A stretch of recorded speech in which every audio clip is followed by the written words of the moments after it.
Two teenagers killed in a wrong-way crash on I-15. Their families now speaking out and hoping for forgiveness. If you're traveling today after the holiday weekend, you may want to check the forecast, how winter storms could snarl your plans. And Temple Square's Christmas lights are officially on. A look at the opening concert that kicked off this year's lights. Live and streaming, this is KSL News Now. Good morning, everyone. Thanks so much for joining us for KSL News Now. I'm Lori Pritchard. We're going to get to all those stories in just a bit. First, it is also Cyber Monday. Deja Brown is following our traffic for those who may be traveling home this morning. Devin Mashuli, we got some snow finally over the weekend. And it looked gorgeous. And unfortunately, it feels a lot colder now after the storm system had passed. So temperatures are in the mid-20s to start in Salt Lake. This is what I'm talking about. It looked gorgeous yesterday. I know some people might not be a fan of the snow, but you have to agree. It looks really nice. This is from Utah, or down at Utah Lake from Angela. So thank you for sending in this photo to us. Now it is December 1st. So this is how November played out.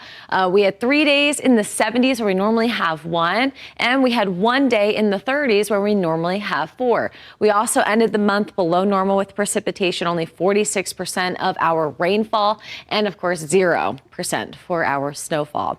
Temperatures right now, low 20s in Ogden, 12 degrees in Logan, and upper 20s in Provo, 37 degrees in St. George. Afternoon highs today in the upper 30s for Salt Lake, low 50s in St. George. We'll get a touch warmer tomorrow, but we're already tracking our next storm system. We'll talk a little bit more about that in a little bit. All right, Devin, thanks so much. Well, as you're waking up, heading out the door, we're dealing with some issues right now in the South Jordan area. Near the intersection of 9300 South and Redwood Road, the road is shut down on the southbound side and part of the northbound side due to a major crash. Still pretty dark out there, but we want to stress the importance of taking it easy. But we're seeing multiple police vehicles out here this morning, which indicates it is a major issue. So please avoid the area if you can. Eastbound on the 201 freeway, if you're traveling through West Valley City, we're still dealing with the crash near 3200 West. Your right shoulder and your left shoulder remain blocked. So please take it easy. Seeing some congestion coming out of Lake Point. We'll talk about that coming up, and we'll have a closer look at some of these crashes, Lori. All right, Deja, thank you. Our top story this morning, we're hearing from the family of 2 teenagers who were killed in a head-on crash over the weekend on I-15. State troopers say the driver who hit them was going the wrong way on the freeway and is suspected of driving under the influence. News specialist Brian Carlson is live with the story this morning. And Brian, this is absolutely heartbreaking. That it is completely there, Lori. You know, KSL spoke with the brother and sisters of one of those teenagers killed, and at times they struggle to describe the pain that this crash has caused. Now, when we talk about the crash, this happened early Saturday morning near 6 South and I-15. You see these photos from the crash. The victims, a young couple, 18-year-old Leo Shepard and 17-year-old Annika Wilson. Shepard's family tells KSL they were heading to Idaho to visit family when they got hit. The couple, described as inseparable, had just celebrated their 3-year anniversary in September. The emotions of their deaths still so raw. The Shepard siblings didn't want to be shown on camera, but they did share with us the grief that they're feeling. All I wish I would have done was give Leo a bigger hug when I dropped him off that night. Made sure that I told him how much I truly loved him. You really feel for them. The Shepard's family also tells KSL that they discussed the crash as a family, and they forgive the driver that hit them. They say healing is such a hard thing for anyone after a tragedy like this. The family simply hopes that no one else has to go through the journey that they're currently experiencing right now and the heartbreak that comes with it. Live here in Salt Lake City, Brian Carlson, KSL 5 News. Back to you. Just absolutely heartbreaking for that family. Brian, thank you. And that wasn't the only crash this holiday weekend. As winter storms rolled in Sunday morning, it created some chaos on the roads. That includes here in Morgan County, where a snowy crash involving 3 semis on Interstate 84 caused one of those semis to roll. There were no reports of injuries, but lanes had to be shut down so heavy wreckers could pull those trucks out. And this was the scene in South Jordan. A car rolled off the road in the area of 114th South and 2700 West after collision with another vehicle. No word on any injuries. Utah Highway Patrol, though, says troopers responded to nearly 30 crashes Sunday in Salt Lake and Utah counties. They say they'll have a better number for us later on today. The Department of Alcoholic Beverages Services gearing up to open a new and improved liquor store in Roy today. That store will open this morning at 11 a.m. It replaces an older liquor store that is now closed for good. The store had been operating for the last 30 years. State officials say the location will feature more refrigeration, a proudly Utah section, and also an updated modern design. Take a look at this. This was an unexpected hiccup at a holiday event in Cedar City. A helicopter carrying Santa was forced to bail on landing after some sort of banner was blown loose and sucked into the helicopter's rotors. Thankfully, the pilot was able to stabilize and fly away. Everything's safe. Everyone's safe on board. Cedar City Fire says the incident was no big deal, and it seemed to give the crowd, though, a scare. According to social media posters, Santa later arrived by squad car.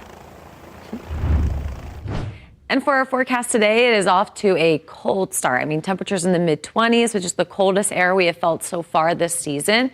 As we look outside, though, it is going to be a sunny day. Very few clouds will move in later on today, so it'll stay mostly sunny. We're sitting at 25 degrees right now in Salt Lake, 12 degrees in Logan, and 37 degrees in St. George. For December, our normal climatology, we're kind of right where we should be. Lows are at 28 degrees to start the month, so we are a little bit cooler than that. And by the end of the month, we fall to an average low of 24. Highs fall from low 40s to start to 37 degrees by the end of the month. And we average 1.4 inches of rainfall and 12 inches of snowfall for Salt Lake. Sunset times do dip a little bit, and then they climb back up to 5:10 by the end of the month. So to start today, a little bit cooler than normal, given our highs are in the upper 30s, but we'll be close to normal tomorrow as we track a storm system that'll cool us right back down. More details coming up. Devin, thanks so much. As you're waking up, heading out the door, delays are building coming out of Lake Point this morning. As you make your approach to the on-ramp of I-80 eastbound, factor in some extra time right now, about 6 to 7 minutes worth of added drive time if you're traveling along this stretch. Taking a look at our map, we are dealing with two crashes. The first is going to be northbound along Redwood Road near 93rd South in the South Jordan area. Your northbound lanes are completely blocked and traffic is only getting by on the southbound side in one available lane. Also, eastbound on the 201, still dealing with the crash near 3200 West. That has your right shoulder and your left shoulder blocked, but not seeing any major delays on the approach, so that is the good news. We'll take you live to these crashes coming up in just a bit with a visual, Lori. All right, Deja, thank you. And other headlines that we're following this morning: millions of SNAP food benefit recipients could soon have to meet new work rules to keep those benefits. The Republican-backed so-called Big Beautiful Bill now requires at least 80 hours of activity each month for a much wider group. A Congressional Budget Office report says that will mean 2.4 million fewer people getting benefits on average each month. States are now reporting confusion, rushed timelines, and technology systems are not ready to implement this new change. As a result, some residents could lose food aid as soon as January. State officials are now warning the full impact will unfold as recipients hit their next recertification deadline. Utah Democratic congressional candidate Nate Bluin is being endorsed by a high-profile Democrat. Senator Bernie Sanders is endorsing Bluin for Utah's first congressional seat. Sanders calls Bluin a fighter and someone who stands with working Americans and not corporate interests. Bluin says he is honored to receive that endorsement. He's expected to officially kick off his campaign today. If you are headed home from your holiday weekend today, you might want to check the weather forecast. As one winter storm system departs, another one is right behind it. Forecasters say a new storm system is taking shape today in the Mid-South, near where Arkansas, Louisiana, and Texas meet. They predict snow in much of the northeastern part of the U.S. and heavy rain south of that. The system follows a previous one that snarled travel over the weekend, causing a 45-vehicle crash in Indiana and a plane to slide off the runway in Iowa. The aviation system is really interconnected, and it can have a domino effect. So you can be outrightly impacted even without being in that area that's seeing weather. FlightAware reports roughly 12,000 delays and 1,000 U.S. cancellations on Sunday alone. Chicago O'Hare Airport was the hardest hit. So far today, there have been nearly 7,500 delays and 376 cancellations across the country. And as we head into the winter months here in UDOT is closing 2 mountain passes for the winter. UDOT says SR 65 or East Canyon Road will be closed today at noon. That closure will be in place for Mountain Dell to I-84 in Hennifer. They say the closure comes with Sunday's storms in mind and more in the forecast. UDOT will also be closing SR 39 or Monte Cristo Highway. This closure will begin tomorrow at 2 o'clock. This road goes from the Ogden Valley to the town of Randolph. UDOT officials say both roads are hit with extreme amounts of snowfall and are not maintained until spring. The Utah Avalanche Center is kicking off Avalanche Awareness Week today with a free event with a goal of helping Utahns learn about the dangers of avalanches and simple steps just to stay safe. It's at Sugar House Park at 4 o'clock this afternoon. It will include practice avalanche rescue drills, wilderness first aid lessons, and highlight the importance of backcountry and avalanche safety. We have some good news for skiers this morning. We finally have snow in our mountains. This is what you'll see if you're headed up to Powder Mountain. The resort says it will open Friday, December 12th, with night skiing beginning at 4. The next day, on the 13th, the resort will kick off just in time for skiing at 9 in the morning. And take a look at this. This is Snowbird Mountain Resort. The video was taken Sunday afternoon. Officials at the resort say that they've received at least 6 inches of snow from Sunday's storm. Snowbird has not officially announced an opening date, but they do say it will be sometime this week if conditions approve. Yeah. And so let's check in with Devin Mashuli. Are we going to see more snow this week? Yeah, we do have a chance tomorrow and Wednesday. So a nice little midweek storm that's looking pretty similar to how Sunday's was. So not a lot of moisture coming with this, but at least it'll be some. You can see Deer Valley all night. They have been blowing additional snow, trying to keep what we got from yesterday's storm.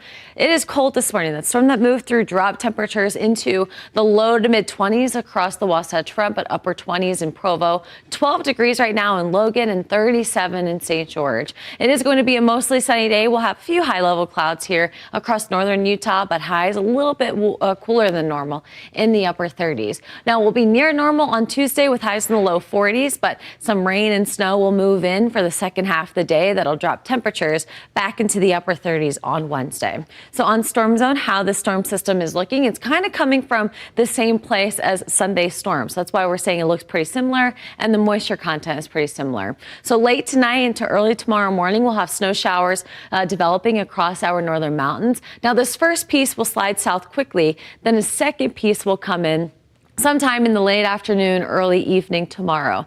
Given that temperatures are forecast to be in the low 40s for the Wasatch Front, we expect it to start as rain, and then we could see a transition to snow late tomorrow night into Wednesday morning. We can also see some lake effect snow bands move through off the lake and up into the cottonwoods, and that would help increase some totals. You can see by early Wednesday morning some of those snow showers moving through the central and eastern side of the state, and then things will wrap up generally by Wednesday night. So in terms of our forecast totals, again, similar to yesterday's storm, so less than an inch for our northern valleys, benches in the Wasatch back about 2 to 4 inches, and then the overall theme for our north and central mountains about 4 to 10 inches.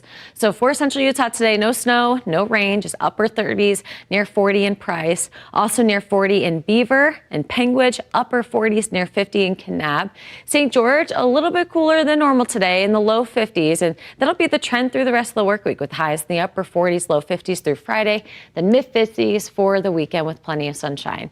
Northern Utah, 30 for the high in Logan and Tremont, 39 in West Valley, upper 30s in Heber City as well. The Wasatch Front will be in the mid to upper 30s today, low 40s Tuesday, falling back into the upper 30s Wednesday, Thursday. And as we head into the weekend, looking to be near normal in the mid-40s as we track another chance for a brush-by system on Saturday.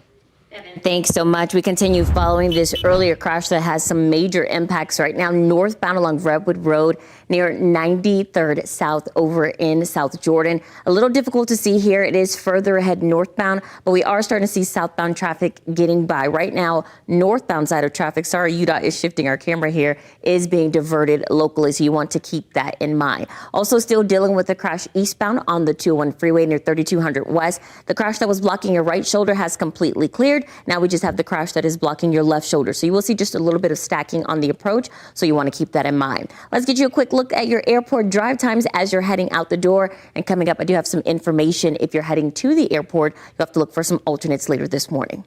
All right, Deja, thank you. The vaccine approval process at the Food and Drug Administration is now changing. On Friday, CNN obtaining a memo from a senior official at the FDA linking the deaths of 10 children to the COVID-19 vaccine but no details were provided surrounding how the FDA reached that conclusion. They did, however, point to their analysis of 96 deaths. As a result, officials now say that vaccines will require more evidence of their safety and value before they can be marketed. However, no details have been provided yet as to how that process would change. In consumer headlines this morning, new immigration policies and international student visas are causing less new international students to choose to study here on U.S. college campuses, and a new report shows it's impacting the economy. U.S. Department of State reporting that fall 2025 enrollment for new international students dropped 17%. That sharp enrollment decline, largely due to the Trump administration's changes to student visa policy, is projected to cost the economy $1.1 billion. And a law shielding student loan forgiveness from taxation at the federal level expires at the end of this year. For some borrowers, the shifts may affect their tax situation, like how much they owe the IRS or whether they actually get an expected tax refund. You should gather records showing your loan forgiveness eligibility, plan for a state tax bill on that forgiveness, and calculate your student loan interest deductions. And make sure you're up to date on payments to avoid any tax refund seizure. Silver has reached record highs this year and still has further to run, experts say, despite a supply crunch. Silver prices reached an historic peak in mid-October, marking a 71% rise year over year. The silver boom relied on a mix of low supply and high demand from India, as well as industrial needs and tariffs. While industrial demand for silver is expected to decline slightly this year, the metal is increasingly used in electric vehicles. Well, Cyber Monday, it starts today as retailers are hoping to keep up the momentum from a record-setting holiday shopping weekend. Cyber Monday is expected to bring in over $14 billion in sales, and experts say you'll find the best deals on apparel and computers. Retailers are hoping to add a new spend to their sales by leaning into artificial intelligence. And one area of the economy that's looking good is consumer spending. Adobe Analytics says consumers spent $11.8 billion online, and that was just Black Friday. That's a 9.1% increase from last year. Adobe believes the growth was driven by steeper discounts than forecasted. And with your holiday shopping, an annual report returns for its 40th year to warn you of products you may want to cross off your gift list. The annual Trouble in Toyland report looks at toys that have a history of hurting kids. And the newest concern was a teddy bear called Kuma. It's an AI toy with an embedded chatbot that would talk about inappropriate topics. Experts say when shopping, you should look at reviews for toys before you buy them, avoid buying toys from resale sites, and make sure you're buying toys appropriate for your child's age. And the question this morning, do you prefer a real Christmas tree or a fake one? Well, some people are picking out real Christmas trees this year instead of artificial ones because prices are on the rise and tariffs. The American Christmas Tree Association says tariffs are driving up those prices as more than 80% of artificial Christmas trees are made in China. The Real Christmas Tree Board, yes, that's a thing, says 84% of tree growers are not raising their prices this year despite tough growing seasons and increased overhead costs. Well, it's certainly looking a little bit more like Christmas thanks to that snowstorm that moved through yesterday. This is how Solitude looks right now. Obviously, we're still seeing some of the green poking out here, so not enough, but hopefully we can continue to get more. You can actually see closer to the base, they're actually producing some snow, given temperatures are really cold out there. Mid-20s right now in Salt Lake, 37 in St. George. Highs today will be cooler than normal in the upper 30s for the Wasatch Front with a few high-level clouds streaming in. Here's the last look at your 7-day forecast for St. George. Generally in the upper 40s and the low 50s through the rest of this work week with mid-50s over the weekend. The Wasatch Front, we're tracking some rain showers that will change over to snow Tuesday night and Wednesday morning.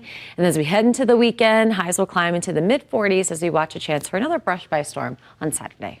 Devin, thanks so much. Take a look at your screen. These are the delays that we're seeing northbound along Redwood Road on the approach to a crash near 93rd South over in the South Jordan area. If you're traveling northbound, give yourself a little bit of extra time as crews continue working to get this crash out of the roadway. And so dealing with, of course, a crash eastbound on the 201 freeway near 3200 West. It continues to block your left shoulder. So dealing with delays coming out of Lake Point, add on 10 minutes worth of extra drive time. And do want to tell you about some issues that you will see this morning. If you're traveling to the airport today, taking the northbound I-215 flyover ramp to westbound I-80. You will see it fully closed there due to some hazmat work that's happening. So there will be some localized detours and alternates that you can take. So take it easy as you're heading out the door. Hopefully this will clear, but the I-15 corridor is looking good just despite some minor congestion as you make your approach to Point of the Mountain.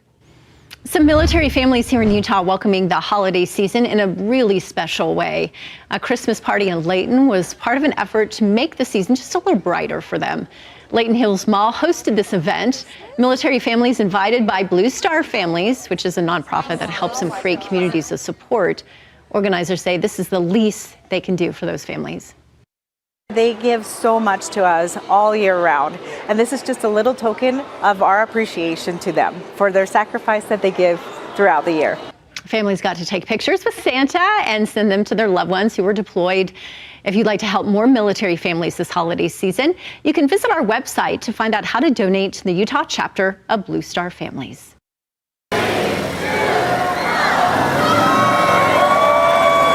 Hundreds of costume competitors took part in the annual Santa Run, this happening in Ogden. The event kicking off the start of the city's Christmas Village, which runs through New Year's Day. Competitors were provided with full suits, including the beards. The course was a 5K, which is just over 3 miles long. And Christmas celebrations on Temple Square now underway. At first there were lights, and now there's music.